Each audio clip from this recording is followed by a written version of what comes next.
Hello everyone. आज की इस वीडियो के अंदर दोस्तों हम डिस्कस करने वाले हैं मॉडल का पार्ट 2।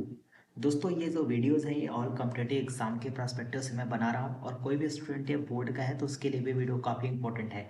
बट मैं इन वीडियोस के अंदर ट्राई करता हूं कि मैं पूरे के पूरे कंपटीशन लेवल का जो भी लेवल है उसे कवर कर पाऊँ और मैं इन वीडियोज़ के अंदर जो भी कॉन्सेप्ट है उनको काफ़ी डिटेल में बता पाऊँ। दोस्तों मैंने आपको बताया कि ये पार्ट 2 है। दोस्तों इस वीडियो को इन वीडियोज़ को आप पढ़िए, 101% दोस्तों समझ में आएगा।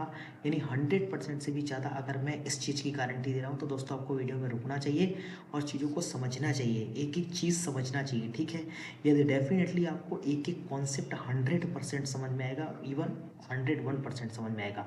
दोस्तों इन वीडियोज़ के अंदर जो हमने लेवल रखा है बेसिक टू एडवांस रखा है। दोस्तों हमारी एक टैगलाइन है, पढ़ो कहीं से फंसेगा यहीं से। पढ़िए आप कहीं से लेकिन कॉन्सेप्ट यहीं से फंसेंगे। ठीक है दोस्तों, आपसे एक रिक्वेस्ट है कि दोस्तों आप वीडियोस को शेयर नहीं करते हैं। मैंने पिछले वीडियो में भी कहा था दोस्तों आप इन वीडियोस को शेयर कीजिए। और दोस्तों डेफिनेटली चैनल पर यदि आप नए व्यूवर्स हैं तो आप अपने चैनल को सब्सक्राइब कर लीजिए। ठीक है, सब्सक्राइब करना बहुत ही इंपॉर्टेंट है ताकि मैं कोई भी नए वीडियोस अपलोड करूं तो अपडेट जो है वो आप तक सबसे पहले पहुंच पाए। ठीक है, सबसे पहले आप तक अपडेट जो है पहुंच पाए। तो दोस्तों इस चैनल को डेफिनेटली सब्सक्राइब कर दीजिए। दोस्तों वीडियोस को लाइक वाइक कर दिया करें, लाइक वाइक करने का कोई चार्ज लगता नहीं है। दोस्तों आज भी मैं इस वीडियो को एक हिंदी कोट से स्टार्ट करूंगा और ये हिंदी कोट को गौर से सुनिएगा। किसी को मिल जाती हैं मंजिलें आसानी से, किसी को मिल जाती हैं मंजिलें आसानी से, किसी को वक्त लगता है कहीं रंग लाती है मेहनत। किसी को वक्त लगता है कहीं रंग लाती है मेहनत, कहीं किस्मत का जादू चलता है, होती नहीं है ये ज़िंदगी सबके लिए एक जैसी। किसी को चाह कर भी कुछ नहीं मिलता, किसी को बिन मांगे ही सब मिल जाता है। तो दोस्तों बहुत कम ही ऐसे लोग होते हैं जिन्हें बिन मांगे ही सब कुछ मिलता है। दोस्तों हर किसी को यहाँ पर एफर्ट लगाना है और गीता में लिखा भी गया है दोस्तों कि आप कर्म करते जाइए, फल की चिंता मत कीजिए, फल की इच्छा मत कीजिए। तो दोस्तों आपको डेफिनेटली अपना वर्क करना है, बिकॉज वर्क इज वर्शिप, कार्य ही पूजा है, आपने ये सुना होगा। दोस्तों आपको अपना एफर्ट लगाना है, 100% ट्राई करना है और जो भी रिजल्ट होगा वो बाई प्रोडक्ट होगा। ठीक है, चलिए दोस्तों शुरू करते हैं बिना किसी देरी के। आज दोस्तों मैं आपको जो मॉडल समझाने वाला हूँ ना बहुत ज़बरदस्त मॉडल है, एक्सप्लेन करता हूँ वेरी डिटेल में। ठीक है दोस्तों, आज हम जिस मॉडल की बात करने वाले हैं वो मॉडल रिलेटेड है किससे? रिक्वेस्ट से। वे मॉडल रिलेटेड है किससे? रिक्वेस्ट से। चलिए दोस्तों मैं आपको थोड़ा रिक्वेस्ट के बारे में बताता हूँ, रिक्वेस्ट क्या होती है। दोस्तों जब भी हम रिक्वेस्ट की बात करते हैं, चलिए एक सिचुएशन हम लोग क्रिएट करते हैं, एक सिचुएशन क्रिएट करते हैं। मान लीजिए कि दोस्तों एक क्लास चल रही है, उस क्लास के अंदर एक टीचर पढ़ा रहे हैं, सारे स्टूडेंट्स के पास या मैक्सिमम स्टूडेंट्स के पास मोबाइल है। उन्हीं में से एक स्टूडेंट आया जिसका फ़ोन बजा। ठीक है, फर्स्ट टाइम में उसने फ़ोन को क्या कर दिया? कट कर दिया। लेकिन उसने देखा नेक्स्ट टाइम में फिर उसका फ़ोन बजा, अगेन उसने कट कर दिया। फिर थर्ड टाइम में उसका फ़ोन बजा, इस बार उसने तो डेफिनेटली उसने समझा कि डेफिनेटली कोई ना कोई अर्जेंट काम है, कोई ना कोई अर्जेंट काम है। तो वह स्टूडेंट अपने प्लेस को उसने छोड़ा और टीचर के पास गए और टीचर से उसने कहा कि सर मेरा फ़ोन बज रहा, क्या मैं फ़ोन कॉल जो है वो पिकअप कर सकता हूँ? तो टीचर ने कहा कि आप फ़ोन कॉल पिकअप नहीं कर सकते। तो उस स्टूडेंट ने कहा सर मेरा कॉल मल्टीपल टाइम बज चुका है। तो टीचर से उसने रिक्वेस्ट की कि सर प्लीज़ मल्टीपल टाइम मेरा कॉल बज चुका है। तो टीचर ने कहा ठीक है आप फ़ोन को अटेंड कर सकते हैं। तो ये टीचर ने जो रिक्वेस्ट, ये टीचर ने उसकी बात को भरा और इन टीचर ने जो रिक्वेस्ट का आंसर दिया वो किस में दिया? टीचर ने कहा ओके आप फ़ोन कॉल अटेंड कर सकते हैं। तो टीचर ने इन रिक्वेस्ट का आंसर किस में दिया? दोस्तों आपने देखा, आपने समझा कि इन टीचर ने रिक्वेस्ट का आंसर परमिशन में दिया। दोस्तों हमेशा एक बात ध्यान रखिए कि रिक्वेस्ट का आंसर हमेशा दिया जाता है किसमें? परमिशन में। दोस्तों जब भी आप किसी इंसान से रिक्वेस्ट करते हैं ना तो उसका आंसर आपको किस में मिलता है? उसका आंसर मिलता है दोस्तों परमिशन में। ठीक है, जब भी आप किसी इंसान से रिक्वेस्ट करते हैं ना तो उसका आंसर आपको परमिशन में मिलता है। दोस्तों जब भी हम रिक्वेस्ट की बात करते हैं, चलिए मैं आपको और डिटेल में बता रहा हूँ। दोस्तों जब भी हम रिक्वेस्ट की बात करते हैं ना दोस्तों मैं आपको काफ़ी आराम से पढ़ाऊँगा ताकि आप जो मॉडल पढ़ें उसे पूरी तरीके से सीख जाए, समझ जाएँ। ठीक है दोस्तों, जब भी हम इस रिक्वेस्ट की बात करते हैं ना तो रिक्वेस्ट करते समय दोस्तों हम जो है वो किसी के सामने क्या होते हैं? हम्बल होते हैं, विनम्र होते हैं। ठीक है, और दोस्तों एक और चीज़ जानिएगा कि रिक्वेस्ट करते समय हम हम्बल तो होते ही हैं और दोस्तों जब हम किसी से रिक्वेस्ट करते हैं तो हमारी टोन जो है वो लो होती है, ठीक है, ये बात ध्यान रखिएगा। इसी के बेस पर हम पैसिव वॉइस बनाएंगे आगे आने वाली वीडियोज़ में। दोस्तों जब भी हम किसी इंसान से रिक्वेस्ट करते हैं तो हमारी टोन जो होती है ना, वो हमारी टोन कैसी होती है, हम्बल होती है। या फिर दोस्तों इसी के लिए एक और वर्ड आता है, या फिर हमारी टोन क्या होती है, पोलाइट होती है। ये हम किसी के सामने पोलाइटली पेश आते हैं, ठीक है। हमारी टोन लो, जब हम किसी से रिक्वेस्ट करेंगे तो हम हम्बल होंगे, और हमारी टोन कैसी होगी, पोलाइट होगी, हम पोलाइट वे में पेश आएंगे। और दोस्तों सबसे इम्पोर्टेंट, जब भी हम रिक्वेस्ट करते हैं तो रिक्वेस्ट करते समय स्पीकर कंसर्न काम आता है। स्पीकर कंसर्न का मतलब ये हुआ कि जब हम किसी से रिक्वेस्ट करते हैं तो उसमें बोलने वाले की गरज छिपी होती है, ठीक है। रिक्वेस्ट में हमेशा दोस्तों बोलने वाले की गरज छिपी होती है। तो जो कोई इंसान रिक्वेस्ट करता है तो उसकी हमेशा क्या छिपी होती है, गर्ज छिपी होती है। दोस्तों रिक्वेस्ट को बताने के लिए जो मॉडल हम यूज़ में लाएंगे उन मॉडल को हम कहते हैं, पहला मॉडल है दोस्तों वुड, पहला मॉडल है दोस्तों वुड, और दूसरा मॉडल है क्या, कुड। तो रिक्वेस्ट को बताने के लिए हम दो मॉडल ऑक्सिलरी यूज करते हैं, पहला वुड और दूसरा कुड। दोस्तों जब भी हम वुड की बात करते हैं तो वुड का यूज हम फॉर्मल रिक्वेस्ट के लिए करते हैं। दोस्तों वुड का यूज हम फॉर्मल रिक्वेस्ट के लिए करते हैं। फॉर्मल रिक्वेस्ट, मैंने आपको फॉर्मल वर्ड पिछले क्लास में बताया था कि फॉर्मल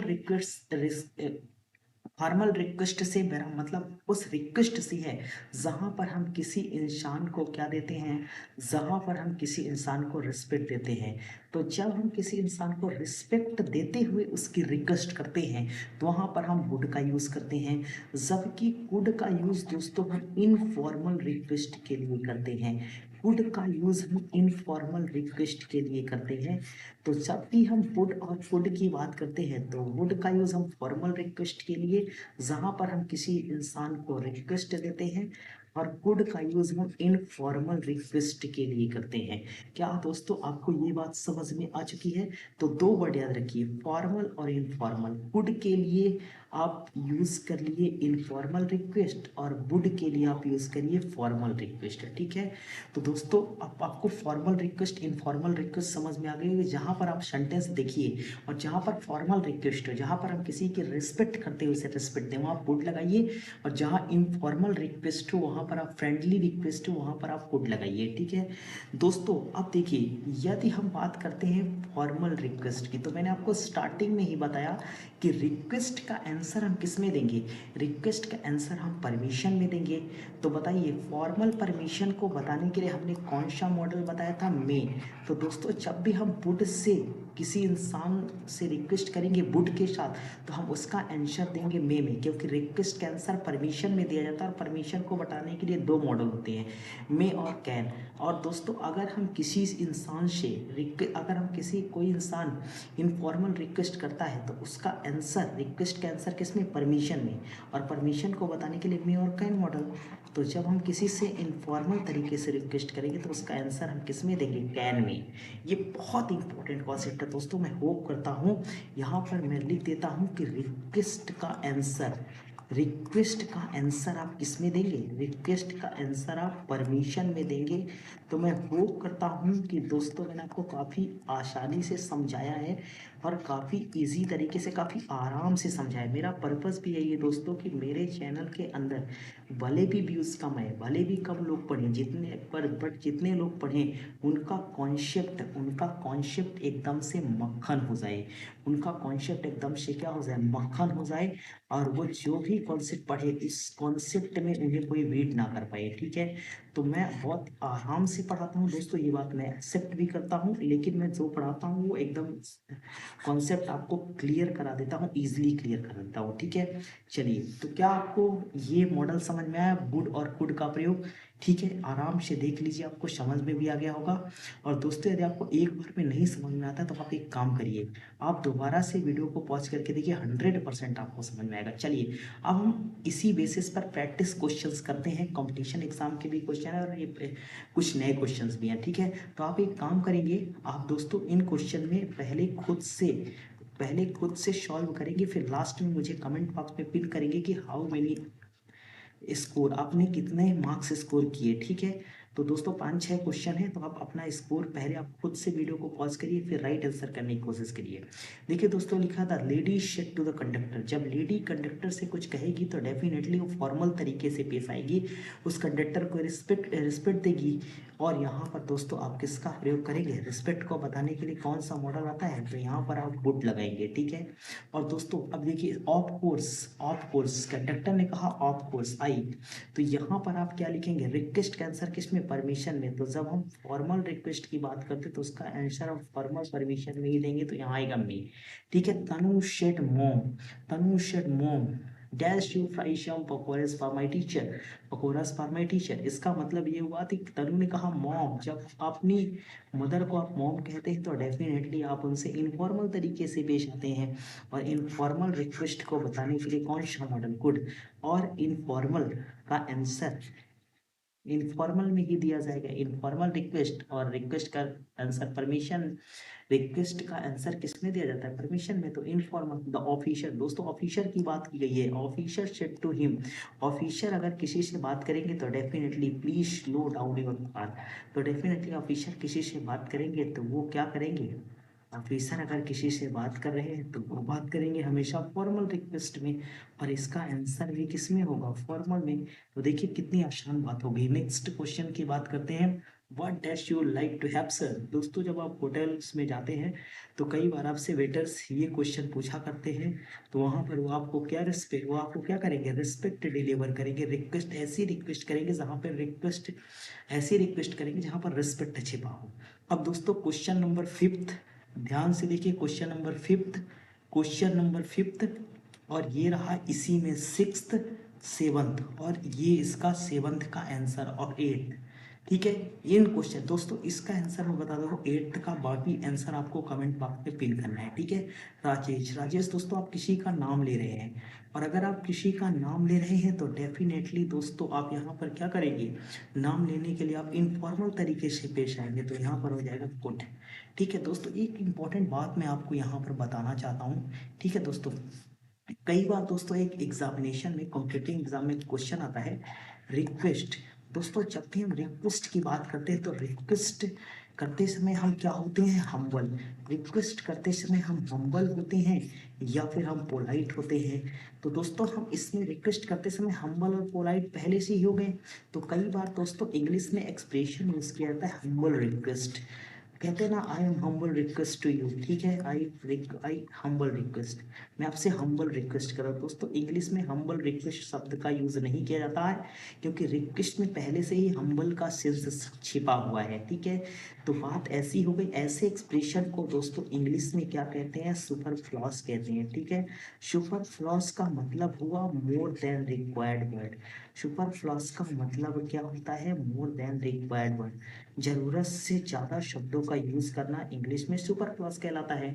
तो दोस्तों इंग्लिश में हम्बल रिक्वेस्ट का यूज़ नहीं किया जाता, ध्यान रखिएगा, केवल रिक्वेस्ट आएगा, हम्बल रिक्वेस्ट नहीं आएगा। दोस्तों एक क्लास मैं ऐसी लूंगा जहां पर आपको सिर्फ और सिर्फ सुपरफ्लूअस एक्सप्रेशन इंग्लिश के बताऊंगा। जैसे दोस्तों एक शब्द होता है फ्री गिफ्ट। अब दोस्तों कई दुकानों में लिखा होता है, कई शॉप में लिखा होता है फ्री गिफ्ट। दोस्तों गिफ्ट हमेशा ही फ्री होता है, गिफ्ट के साथ फ्री का यूज इंग्लिश में नहीं किया जाता। बट ऐसे कई एक्सप्रेशन है जो कंपटीशन में आ जाते हैं, तो ध्यान रखिए ऐसे एक्सप्रेशन को सुपरफ्लूअस एक्सप्रेशन कहते हैं, ठीक है। तो चलिए दोस्तों हमने प्रैक्टिस क्वेश्चंस भी किया, आपको होमवर्क भी दे दिया, कमेंट बॉक्स में सारे आंसर पिन कीजिए, और साथ ही साथ दोस्तों हमने पूरा का पूरा डिटेल भी पढ़ा दिया। तो आज हमने जिन मॉडल्स की बात की है ना, वो मॉडल रिक्वेस्ट को बताने वाले मॉडल है। वे मॉडल ऐसे मॉडल हैं जो कि रिक्वेस्ट को बताते हैं, ठीक है। तो होप करता हूँ दोस्तों आपको ये मॉडल पूरी तरीके से समझ में आया होगा और आपने इसे अंडरस्टैंड किया होगा। दोस्तों यदि इन वीडियोस से आपको सीखने को मिल रहा है तो दोस्तों आप हमारे चैनल एजुकेशन प्रेजेंट्स को सब्सक्राइब कीजिए, और इस एजुकेशन प्रेजेंट्स के चैनल के बारे में आप काफ़ी डिटेल में इसे स्प्रेड करिए, कई लोगों को बताइए कि इस चैनल के अंदर जो भी सर चीज़ें पढ़ा रहे हैं वो काफ़ी डीप पढ़ा रहे हैं, इन डेप्थ पढ़ा रहे हैं, ताकि दोस्तों हमारे चैनल की रीच काफ़ी लोगों तक पहुंच पाए। और दोस्तों विदाउट आप बिना आपके सपोर्ट के ये पॉसिबल नहीं है कि हम अच्छा कर पाएँ। दोस्तों आपका सपोर्ट काफ़ी इम्पोर्टेंट है और जब तक दोस्तों आप सपोर्ट करेंगे नहीं तब तक चीज़ें बन नहीं पाएँगी। तो आपसे मैं रिक्वेस्ट करता हूँ कि आप सपोर्ट करिए, इन वीडियोज़ को हर सोशल मीडिया हैंडल्स में शेयर करिए, चाहे वो है सोशल मीडिया हैंडल इंस्टा हो, फेसबुक हो, व्हाट्सएप हो और भी जो सोशल मीडिया हैंडल्स आते हैं। मैं सोशल मीडिया हैंडल्स ज़्यादा यूज़ नहीं करता, तो मैं ज़्यादा सोशल मीडिया हैंडल्स के नाम नहीं जानता। बट फिर भी जो भी सोशल मीडिया जहाँ से आप शेयर कर सकते हैं वहाँ से दोस्तों इन वीडियो को स्प्रेड करिए, शेयर करिए, मैक्सिमम शेयर करिए, आपसे ये रिक्वेस्ट है। तो वो करता हूँ, इसी तरह आप कॉन्सेप्ट सीखते रहिए दोस्तों और इन वीडियोस को एंजॉय करते रहिए। इसी तरह से बिल्कुल डिटेल कॉन्सेप्ट सीखिए, ऐसे कॉन्सेप्ट सीखिए कि दोस्तों आपसे कोई भी क्वेश्चन रॉन्ग ना होने पाए किसी भी एग्जाम में। तो thank you so much, support करिए। मिलते हैं आपसे नेक्स्ट वीडियो में, तब तक के लिए रखिएगा अपना ध्यान। जय हिंद।